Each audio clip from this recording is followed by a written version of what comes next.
এখানে জুলাই যোদ্ধাদের নামে কিছু সংখ্যক ছাত্র নামধারী কিছু সংখ্যক উচ্ছৃঙ্খল লোক ঢুকেছে। অপূর্বে কিনা আপনি বলে মনে করেন কিনা?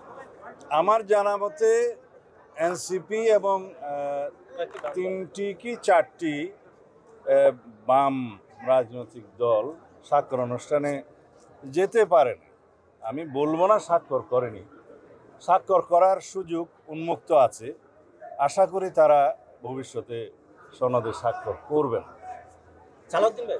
তাতে করে আমাদের আগামী নির্বাচনের জন্য এটা বড় কোনো প্রভাব ফেলবে না।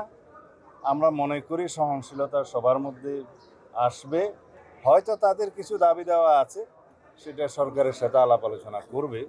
এক পর্যায়ে তারাও জুলাই সনদে স্বাক্ষর করবে বলে আমরা বিশ্বাস করি। আর গণতন্ত্রের মধ্যে তো সবাই একমত হবে এমন তো নয়, সেটা উন্মুক্ত আছে, ভিন্ন মত থাকতেই পারে।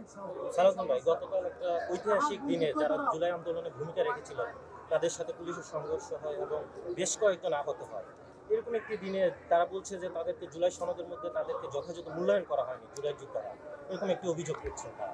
এক্সট্রিম মশার কয়েল প্ল্যান্ট ফাইবার দিয়ে তৈরি, ডেঙ্গু চিকুনগুনিয়া বাহি সহ যে কোনো মশার বিরুদ্ধে দেয় এক্সট্রিম সুরক্ষা। জুলাই যোদ্ধা নামে একটি সংগঠন আমাদের সাথেও কথা বলেছিল, ঐক্যমত্য কমিশনের সাথে কথা বলেছে। তাদের একটা যৌক্তিক দাবি ছিল, সেই যৌক্তিক দাবিটা পূরণের জন্য আমি নিজেও স্ট্যাটাস দিয়েছিলাম, কথা বলেছিলাম, এবং সেটা ঐক্যমত্য কমিশনের সভাপতি প্রফেসর আলী রিয়াজ সঠিকভাবে অ্যাড্রেস করেছেন, সেটা প্রেসে বলেছেন এবং সংশোধন করেছেন। এরপরে তাদের অসন্তোষ থাকার কথা নয়।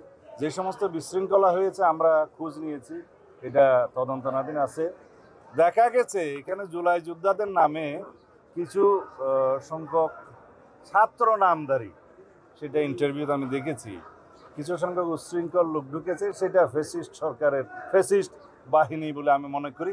এবং আওয়ামী ফ্যাসিস্ট বাহিনী যে এখনও সমস্ত জায়গায় এই বিভিন্ন ফাঁকফোঁক করে বিশৃঙ্খলা সৃষ্টি করার চেষ্টা করছে, সেটা গতকালকে দৃশ্যমান হয়েছে।